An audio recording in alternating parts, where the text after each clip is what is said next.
आज हम पढ़ेंगे पार्ट 1। कल स्टार्ट कर लिया था हमने भोजन एवं मानव स्वास्थ्य।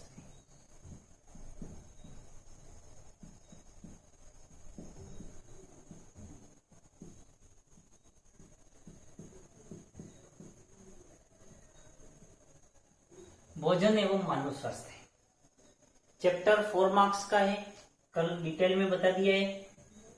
फर्स्ट पार्ट है भोजन, सेकंड पार्ट है मानव स्वास्थ्य। भोजन वाले पार्ट के अंदर हमने देख लिया था कल संतुलित भोजन किसे कहते हैं, भोजन की आवश्यकता हमें क्यों होती है, कुपोषण किसे कहते हैं, कुपोषण कितने प्रकार के होते हैं, और जो भी स्रोत वगैरह थे वो किस स्रोत से प्राप्त होते हैं और भोजन के कितने अवयव होते हैं। भोजन वाले चैप्टर के अंदर आपकी इतना ही था। आज हम स्टार्ट करेंगे इसका दूसरा पार्ट, मानव स्वास्थ्य।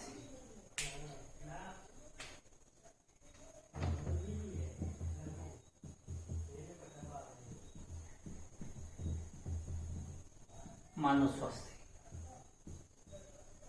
आज इसके बारे में ही हम डिटेल में अध्ययन करेंगे। तो स्वास्थ्य के लिए सबसे जो जरूरी चीज होगी वो हो गई जल।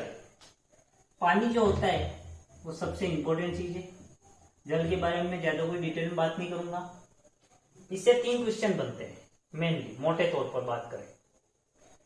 फर्स्ट जो बनता है वो ये कि पीने योग्य जल के गुण क्या होते हैं।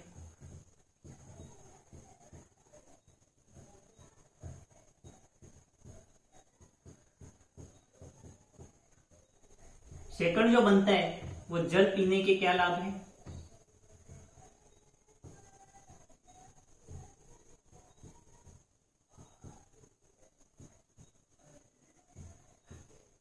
और थर्ड जो बनता है वो बनता है दूषित जल पीने के नुकसान।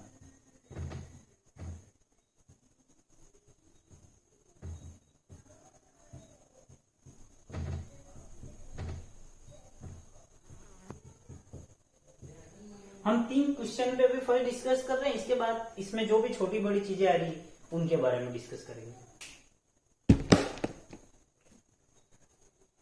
पीने योग्य जल के क्या गुण होने चाहिए। तो सबसे फर्स्ट जो इसका गुण आएगा वो ये आएगा कि इसमें अशुद्धि नहीं होनी चाहिए। आपको नोट सेंड कर दिए गए जिसके अंदर लिखा हुआ है। तो इसके अंदर फर्स्ट गुण हमने क्या लिखा, इसमें आंखों से दिखाई देने वाली अशुद्धि नहीं होनी चाहिए। किसी भी प्रकार का कचरा नहीं होना चाहिए, वनस्पति के टुकड़े नहीं होने चाहिए, मिट्टी के कण नहीं होने चाहिए। दूसरी चीज, इसका जो पीएच है वो 6.8 से 7.2 के बीच में होना चाहिए। यानी पीएच जो है वो लगभग न्यूट्रल होना चाहिए, उदासीन होना चाहिए। इसमें किसी भी प्रकार के सूक्ष्मजीव वगैरह नहीं हो, फ्लोराइड की मात्रा ज्यादा नहीं हो, ये हमारे पे किसी प्रकार का नुकसान, ये सब जो थे नॉर्मली वो पीने योग्य जल के गुण थे। क्लियर। अब है जल पीने के क्या लाभ होते हैं। तो जल पीने के लाभ अनेक होते हैं। जैसे कि शरीर चुस्त रहता है, चुस्त कह रहा हूं, सुस्त नहीं। शरीर जो है वो कैसा रहेगा, चुस्त रहेगा। सर्दी जुकाम वगैरह जो बीमारी है वो नहीं होगी। जो किशोरावस्था में पिंपल्स वगैरह होते हैं वो नहीं होते। पाचन तंत्र जो है वो मजबूत रहता है। जल से हमें ऊर्जा मिल रही है। शारीरिक क्रिया जो है वो स्पष्ट रूप से होती रहती है। इस प्रकार जल पीने के अनेक लाभ होते हैं। जो मोटापा वगैरह जो फालतू चर्बी जमा होती है वो नहीं होती है। तो जल पीने के भोजन का ऑक्सीकरण अच्छे तरीके से हो सकता है। ये सारे जल पीने के लाभ है। नॉर्मली एग्जाम पूछा जाए 2 या 3 नंबर के अंदर तो डायरेक्ट ये आपको लिख देना है। अब बात करते हैं दूषित जल पीने के नुकसान। तो दूषित जल पीने का मतलब कि उसके अंदर किसी प्रकार के बैक्टीरिया, सूक्ष्मजीव आदि उपस्थित है या किसी भी अन्य प्रकार के ऐसे पदार्थ उपस्थित है जो हमारे लिए हानिकारक। तो क्या होगा, उल्टी दस्त वगैरह हो जाएगी। विषाणु जनित रोग जैसे कि हैजा, कोलेरा, टाइफाइड आदि हो जाएंगे। इसके अलावा बात करें नारू रोग जो कि पहले बहुत प्रचलित था, वो रोग हो सकता है। इसके अलावा उल्टी दस्त वगैरह आएगी, आपके सिर दर्द हो सकता है, पाचन क्रिया असंतुलित हो सकती है और अनेक प्रकार की बीमारियां हो सकती है। यानी कि जल जो है वो मुख्य स्रोत है ऊर्जा का। हमारे शरीर के अंदर 90% ऊर्जा की आपूर्ति वही करेगा। तो ये अगर हमने दूषित पी लिया तो हमारा पूरा का पूरा जो शरीर है वो खत्म हो जाएगा। फ्लोराइड युक्त पी लिया, घुटने वगैरह खत्म हो जाएंगे। तो दूषित जल जो है उसको पीने से अनेक प्रकार के नुकसान हो सकते हैं। तो ये 3 नॉर्मली टॉपिक है, आपको अच्छे से समझ करके और नोट्स की कॉपी के अंदर आपको ये उतारना है।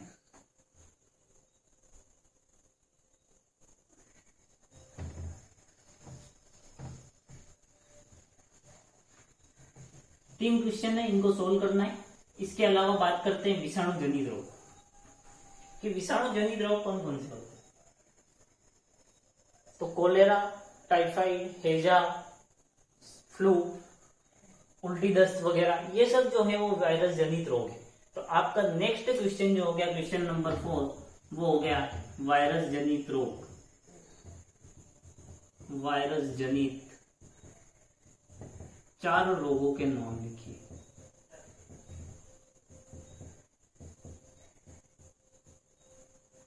ठीक है, ये प्रश्न भी आपको सोल्व कर लेना है। नाम बता ही दिए आपको, गुण भी उनके जो थे वो बता दिए आपको।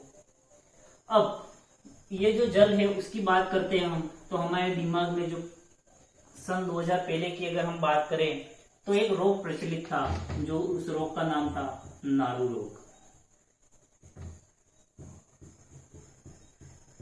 नारू रोग, दूसरा नाम जो इसका है वो हम कहते हैं बाला रोग।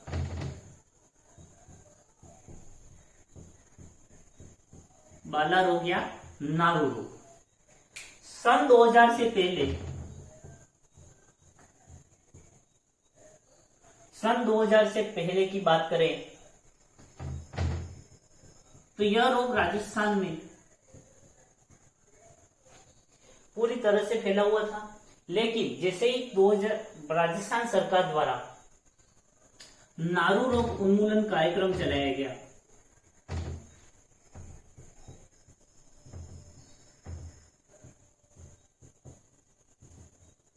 तो राजस्थान सरकार द्वारा जैसे ही नारू रोग उन्मूलन कार्यक्रम चलाया गया, किसके द्वारा चलाया गया था? राजस्थान सरकार द्वारा।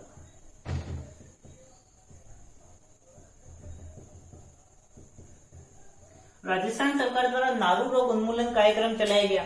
इसके बाद से इसका एक भी मरीज प्राप्त नहीं हुआ सन 2000 के बाद। 2000 से पहले बहुत ज्यादा था, नॉर्मली हो जाता ग्रामीण क्षेत्र में, ये जो था इसके शिकार अधिकतर लोग थे। इसमें होता है कि एक कृमि होता है, मादा कृमि।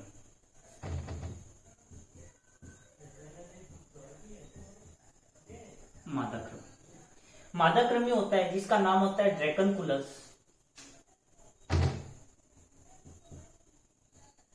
ड्रैकनकुलस मेंडिनेंसिस।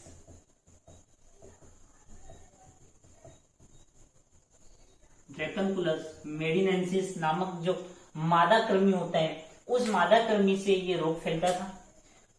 होता क्या था, जहां पर भी ये रोग हो जाता, हल्का आपके फुंसी टाइप हो जाता, पिंपल्स के जैसा, वहां से एक बिल्कुल पतले रेशे जैसे ही ये रोग होता, मादा कृमि पूरी तरह से पक जाता था। तो जैसे पानी के संपर्क में वगैरह जो रोगी व्यक्ति आता, तो ये पानी के बहाव के साथ में निकल जाता। लेकिन अगर ये जो कृमि जो है वो पैर के अंदर हल्का सा टूट जाता, बाला यानी बाले के जैसा था, ये पूरे तार के जैसा था, इसलिए इसको बाला रोग भी कहते हैं। अगर वो कृमि जो है पाव के अंदर है या हाथ के अंदर जहां पर भी है, वहां पर अगर निकलते समय ये टूट जाता तो आगे का जो पूरा भाग था वो सड़ जाता था। इसलिए ये जो नारू रोग थे उसके उन्मूलन की आवश्यकता काफी हुई। मादा कृमि किससे होता है नारू रोग? तो मादा कृमि ड्रैकनकुलस मेडिनेंसिस से। और ये 2019 के अंदर आपके प्रश्न पूछा हुआ भी है कि नारू रोग के रोग कृमि का नाम लिखिए। तो नारू रोग का रोग कृमि कौन है? ड्रैकनकुलस मेडिनेंसिस। सन 2000 से पहले यह रोग काफी ज्यादा फैला हुआ था, लेकिन राजस्थान सरकार के प्रेशर द्वारा कौन सा प्रयास किया था? नारू रोग उन्मूलन कार्यक्रम चलाया।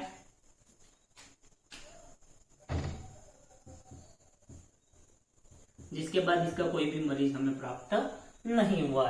ड्रैकनकुलस मेडिनेंसिस, नारू रोग, बाला रोग, ये किसके अंदर है? आपके दूषित जल के अंदर ही है। अब बात करें तो मोटापा। नेक्स्ट टॉपिक जो हमारे वो है मोटापा।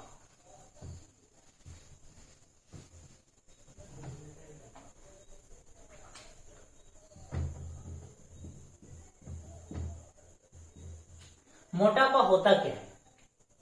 तो शरीर में अत्यधिक मात्रा में वसा का जमा होना, फैट। वसा मतलब फैट।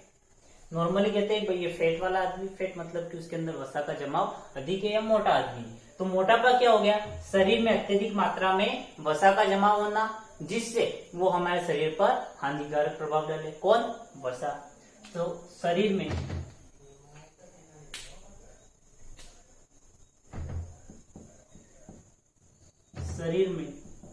आवश्यकता से अधिक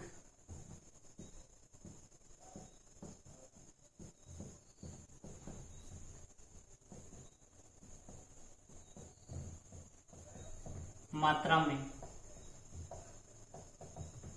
वसा का जमा होना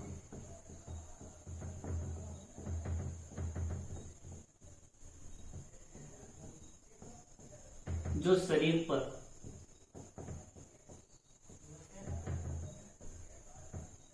हानिकारक प्रभाव है।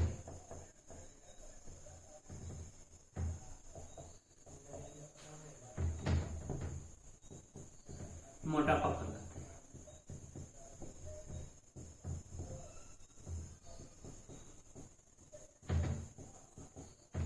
मोटापा या ओबेसिटी, अंग्रेजी नाम हो गया ओबेसिटी।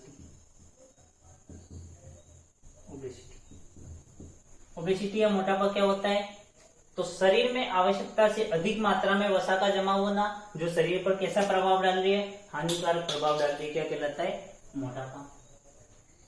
अब मोटापा को मापने के लिए या फर्स्ट इसके कारण देख लेते हैं। कारण, मोटापा किस कारण से होता है? तो ऊर्जा के सेवन, फर्स्ट जो मेन कारण होता है ऊर्जा के सेवन एवं उपभोग में अंतर या उपयोग में अंतर।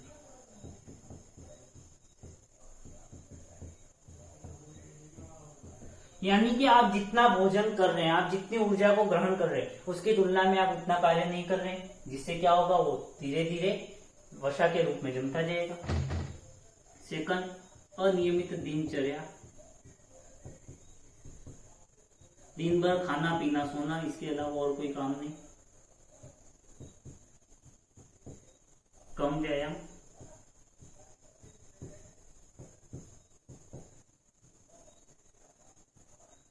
जंक फूड का सेवन,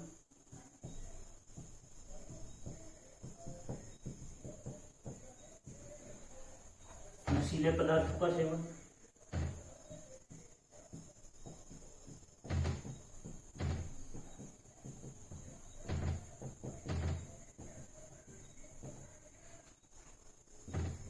इसके अलावा शराब और धूम्रपान।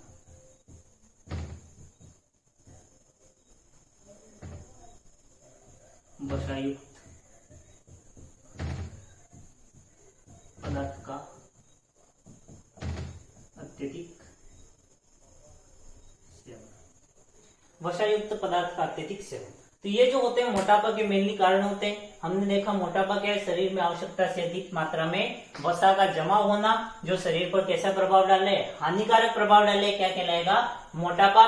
मोटापे के कारण क्या होते हैं? तो फर्स्ट हो गया ऊर्जा के सेवन एवं उपभोग में अंतर, यानी कि आप जितनी ऊर्जा का सेवन कर रहे हैं इतनी मात्रा में उसका उपयोग नहीं कर रहे हैं, तो वो लास्ट में आपके शरीर के अंदर वसा के रूप में जमा हो जाएगी। सेकंड है अनियमित दिनचर्या, फिर है कम व्यायाम, फोर्थ है जंक फूड का सेवन,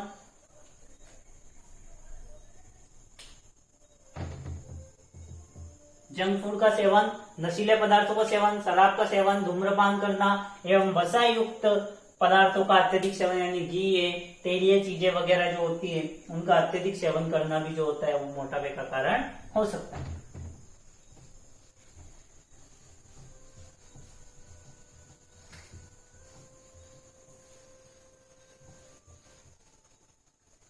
अब मोटापे से होने वाले रोग, कि मोटापे से कौन कौन से रोग हो सकते हैं, किस किस प्रकार के रोग हो सकते हैं।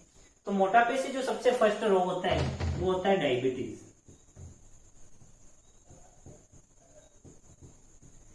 जिसको हम कहते हैं मधुमेह रोग या शुगर। मधुमेह रोग, फर्स्ट अनिद्रा,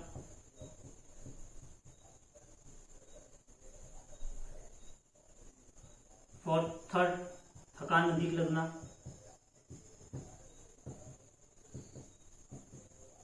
फोर्थ उच्च रक्तचाप,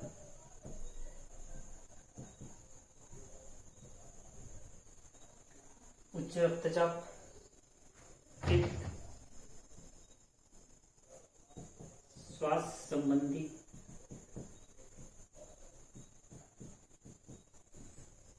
विकार यानी श्वास फूलना वगैरह, एक अस्थमा।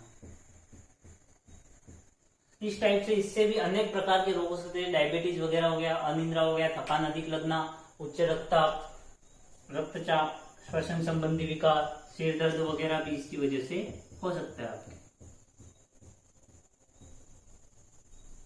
सिर दर्द। इसके बाद आपके जो शारीरिक दर्द वगैरह होता है वो भी इसका कारण क्या है, मोटापा। तो मोटापे से होने वाले रोग के बारे में हमने पढ़ लिया, मोटापे के क्या कारण है वो हमने देख लिया। अब बात करते हैं मोटापे को मापने की इकाई क्या होती है, मोटापे को हम कैसे मापेंगे, हमें कैसे पता चलेगा कि हमारा शरीर मोटा है या नहीं है, लेवल में है, किस आधार पे हमें ये सब पता चलेगा। तो उसके लिए जो WHO होती है, विश्व स्वास्थ्य संगठन, कोरोना महामारी के बाद तो सबने नाम सुन ही लिया होगा, विश्व स्वास्थ्य संगठन WHO, विश्व स्वास्थ्य संगठन, वर्ल्ड हेल्थ ऑर्गेनाइजेशन जो होता है, उसने इस मोटापे को मापने के लिए एक इकाई दी जिसे हम कहते हैं BMI या शरीर भार सूचकांक। शरीर भार सूचकांक, B का मतलब होता है बॉडी, मास इंडेक्स, शरीर भार सूचकांक। तो शरीर भार सूचकांक एक इकाई दी, किसने दी, विश्व स्वास्थ्य संगठन द्वारा। तो विश्व स्वास्थ्य संगठन के अनुसार BMI, फर्स्ट तो BMI होता है क्या वो देख लेते हैं कि मानव शरीर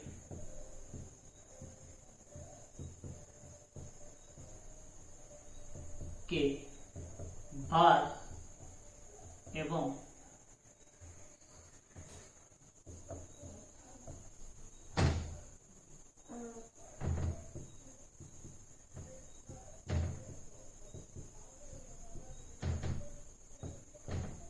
लंबाई का अनुपात। तो BMI क्या है, मानव शरीर के भार एवं लंबाई का अनुपात। भार किस में लेंगे हम, किलोग्राम के अंदर, और लंबाई हम किस में लेंगे, मीटर के अंदर। तो मानव शरीर के भार एवं लंबाई का अनुपात जो है वही क्या कहलाता है, BMI मान। क्लियर। अब जिस व्यक्ति के BMI का, यदि BMI मान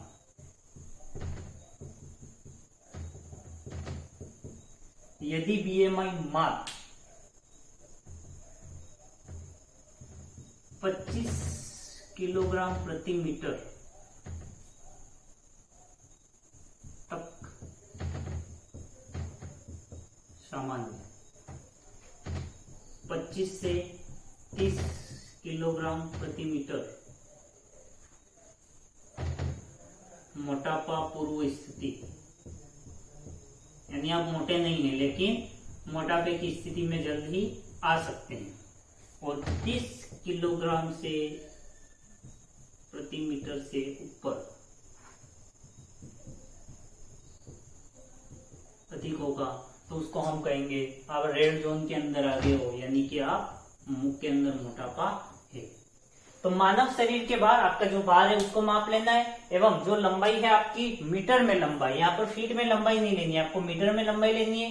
भार के अंदर लंबाई का भाग दे दीजिए, जो भी मान आएगा वो आपका क्या होगा, BMI मान। यदि BMI मान 25 किलोग्राम प्रति मीटर तक है तो आप सामान्य स्थिति में हैं, आपको कोई डरने की जरूरत नहीं है। 25 से 30 किलोग्राम प्रति मीटर है तो मोटापा पूर्व स्थिति, यानी अपनी स्थिति को संभाल लीजिए, अगर नहीं संभाला तो आपको मोटापा हो सकता है। और 30 किलोग्राम प्रति मीटर से ऊपर है तो आप मोटापे की स्थिति में, आपको मोटापा कम करने की आवश्यकता है।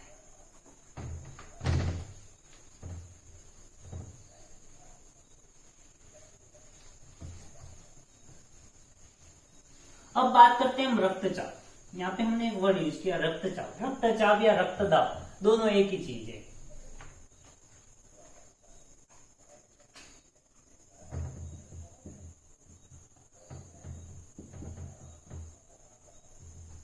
रक्तचाप या रक्तदाब, अंग्रेजी में कहते हैं ब्लड प्रेशर। कहते हैं भाई इसके बीपी हाई होगी, इसके बीपी लो हो गई, वो बीपी क्या है, रक्तदाब या रक्तचाप। होता क्या है, रक्तदाब या रक्तचाप परिभाषित कीजिए। तो रक्तदाब या रक्तचाप का मतलब होता है रक्त मतलब कि ब्लड, दाब यानी कि प्रेशर। तो रक्त द्वारा डाला गया दाब। अब रक्त किस जगह पर दाब डालेगा, तो जहां से ये बहता है यानी रक्त वाहिनियों में। तो रक्त वाहिनियों पर, रक्त द्वारा रक्त वाहिनियों पर डाला गया दाब क्या कहलाएगा, रक्तदाब। तो यहाँ पे होगी परिभाषा, रक्त द्वारा रक्त वाहिनियों की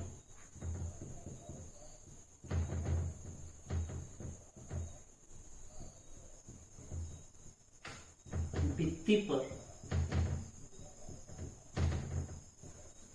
डाला गया दाब क्या कहलाएगा, आपके रक्तदाब। तो रक्तदाब या रक्तचाप की परिभाषा हो गई भाई, क्या होगी, रक्त द्वारा रक्त वाहिनियों पर डाला गया दाब। अब हम जानते हैं कि रक्त वाहिनी कितने प्रकार की होती है, 2 प्रकार की। फर्स्ट होगी शिरा, दूसरी होती है धमनी। धमनी के अंदर से शुद्ध रक्त बहता है, हृदय से जो पंप करके जाएगा वो धमनी के अंदर, शिरा जो शरीर से वापस आएगा।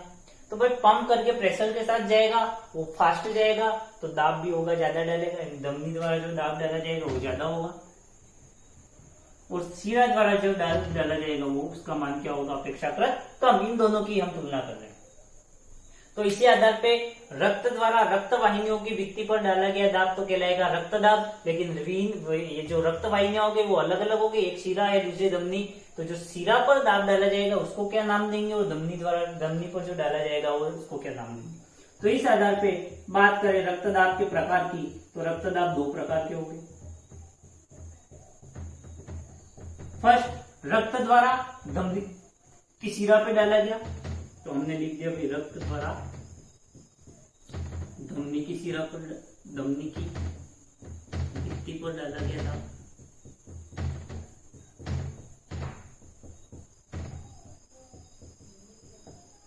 सेकंड हमने लिख दिया रक्त द्वारा शिरा की भित्ति पर डाला गया था।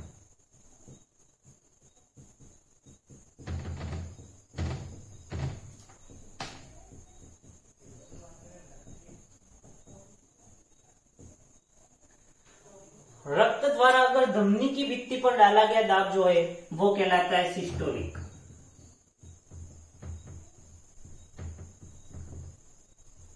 तो रक्तदाब कितने प्रकार का हो गया, 2 प्रकार का। फर्स्ट हो गया सिस्टोलिक, यानी रक्त द्वारा रक्त वाहिनियों धमनी की शिरा पर डाला गया दाब, धमनी की भित्ति पर डाला गया दाब सिस्टोलिक। और डायस्टोलिक जो होता है वो कहलाएगा रक्त द्वारा शिरा की भित्ति पर डाला गया दाब, उसको कहेंगे डायस्टोलिक या डायोस्टोलिक भी कहते हैं। तो रक्तदाब के प्रकार कितने हो गए, 2 प्रकार, सिस्टोलिक, डायस्टोलिक रक्तचाप।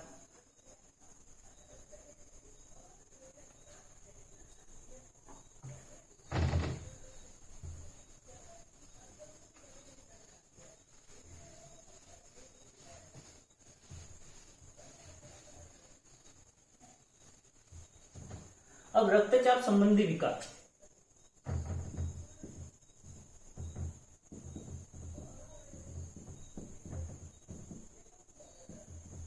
यानी रक्तचाप में कितने प्रकार के विकार यानी कि रोग कितने प्रकार से हो सकता है। तो फर्स्ट, रक्तचाप नॉर्मल है तो कोई बात ही नहीं। अब रक्तचाप ज्यादा है या कम है वो देखेंगे। तो रक्तचाप ज्यादा हो गया तो हमने कहा उच्च रक्तचाप फर्स्ट। सेकंड, निम्न रक्तचाप। तो रक्तचाप में विकार कितने प्रकार के हो गए, उच्च रक्तचाप, निम्न रक्तचाप। मान ज्यादा हो जाएगा तो उच्च रक्तचाप, कम हो जाएगा तो निम्न रक्तचाप। कुछ ज्यादा समझाने की जरूरत नहीं। अब ये दोनों विकार हो गए, इनके बारे में आपको नोट्स में डिटेल में दिया होगा। किन कम व्यायाम वगैरह करना, जो मोटापे से जो भी है वो सब इसके अंदर आ जाएगा। कोलेस्ट्रॉल युक्त भोजन का सेवन कम करना चाहिए, मीठे फल वगैरह कम खाने चाहिए, वो सब उच्च रक्तचाप के अंदर आएगा। निम्न रक्तचाप नॉर्मली चक्कर आना वगैरह जो होते हैं वो लक्षण इसके हैं। इस बारे में डिटेल में अध्ययन नहीं करना, आपके जो भी नोट्स के अंदर आ गए वो आपको पढ़ लेना। अब सामान्य रक्तचाप का मान कितना होता है।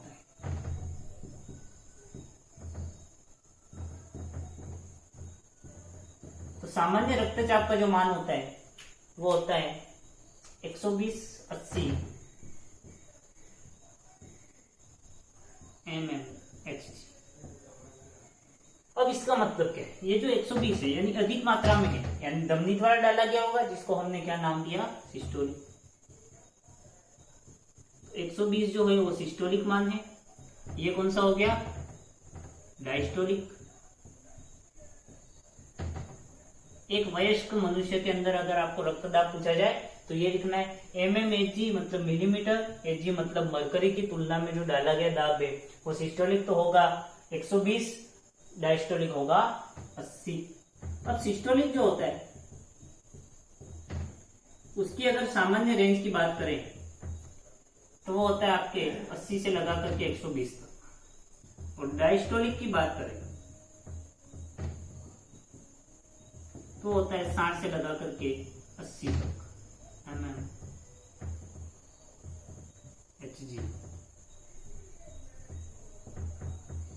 ये इनके सामान्य मान है। सिस्टोलिक का यहां से यहां तक है तो भाई नॉर्मल है, डायस्टोलिक का 60 से 80 mmHg तक है तो नॉर्मल है। क्लियर। अब जो रक्तचाप को मापा था वो स्टीफन हेल्स ने घोड़ों कब 1733 के अंदर। तो रक्तचाप को सर्वप्रथम मापने का जो काम किया था वो किया था स्टीफन हेल्स ने। तो यहां पर हम लिख सकते हैं रक्तदाब को सर्वप्रथम किसने मापा।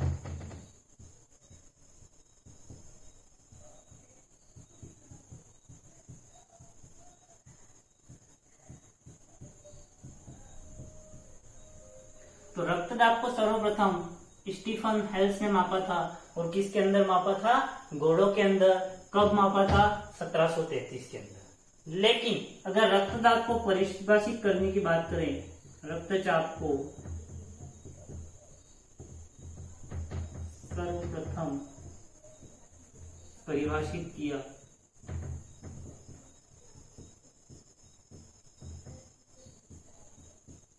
कापलन।